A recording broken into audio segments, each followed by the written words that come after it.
Alright, fellow Bronco enthusiasts, we are underneath my 68 Bronco and we are pulling out the 3-speed transmission. Never done this before, so it's a work in progress trial. So I have already removed the linkages 1 and 2 that do the gear shifting. I have to next remove, and got a little bit of shadow here, that is the clutch mechanism, so I have to get all this linkage out of here. I have already removed the drive shafts, so we're clear there. We also need to remove up top here this bolt, and you'll see this black disc on the driver's side of the tunnel.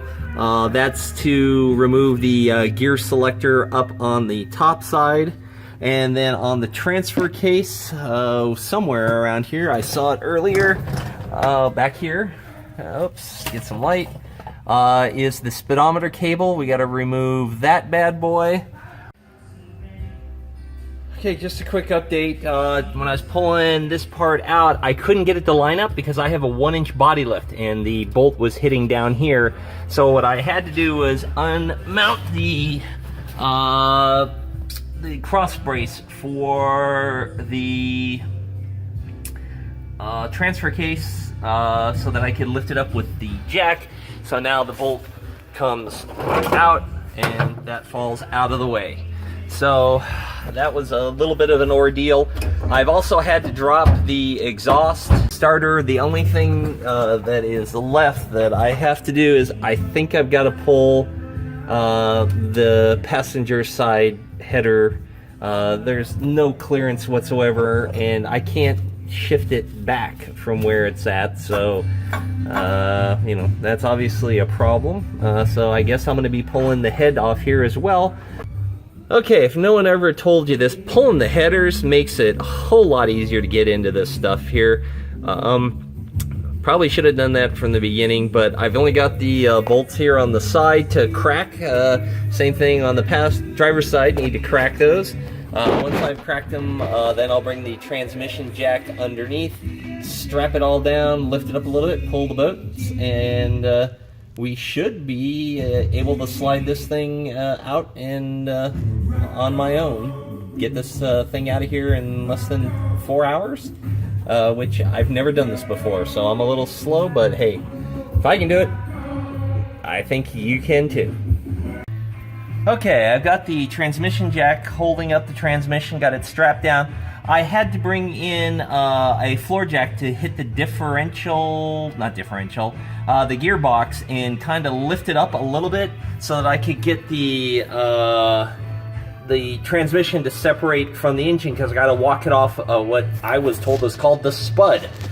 So I definitely have made a little progress in that category. I'll just kind of work it back and forth, trying to rock the transmission slowly backwards. Okay, what I've been doing is I've got screwdrivers. I don't know if I can, right in here is the screwdriver, and as I jack up the back of the transmission, it's separated a little bit. I put the screwdriver in and I jacked it down and it's slowly separated. Now I've got a little separation up on front here. You can see the other screwdriver. So I'm just kind of walking it back and forth very slowly. Have no idea if that's the right way to do it or not, but it seems to be working. Houston, we have separation. You can see the gears, and what I'm going to do now is see if I can just push the transmission back. I got to make sure that the transfer case is not catching on its hooks. Well, just had a real scary moment. The whole transmission shifted on top of the dolly. I don't know if it's because I got the rubber mat in there. It didn't come off, it just kind of spun. This bracket right here bolts up onto the frame, so you know, wow, a little scary. Thought the whole thing was going to come down right on top. Well, I'm staying out of the way. I should probably put an extension on this so that. Well, it's even worse from the passenger side. You can see where it's rotated right off of the stand, and the only thing that's holding it is the brace on the floorboard.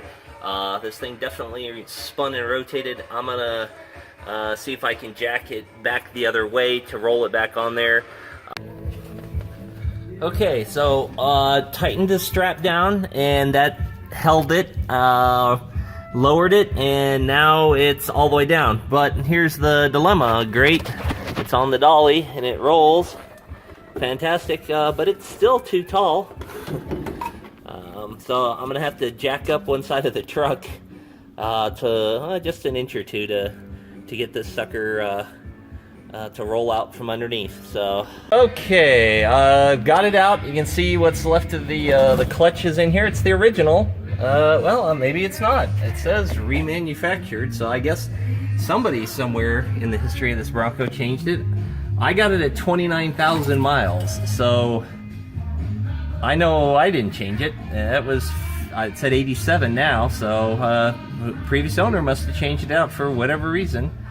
But yeah, almost no rust whatsoever on this body. I mean, everything's solid. So sorry, Matt at Matt's Garage. I can't share with you cottage cheese and cheese stories about how the sheet metal's rotted out here. So that's what it looks like. Obviously, gotta pull all that off and get it all the way down to the flywheel and get it all out of there. So that's another day. I am done after 3 hours, maybe, yeah, just about three and a half hours to pull that out of here.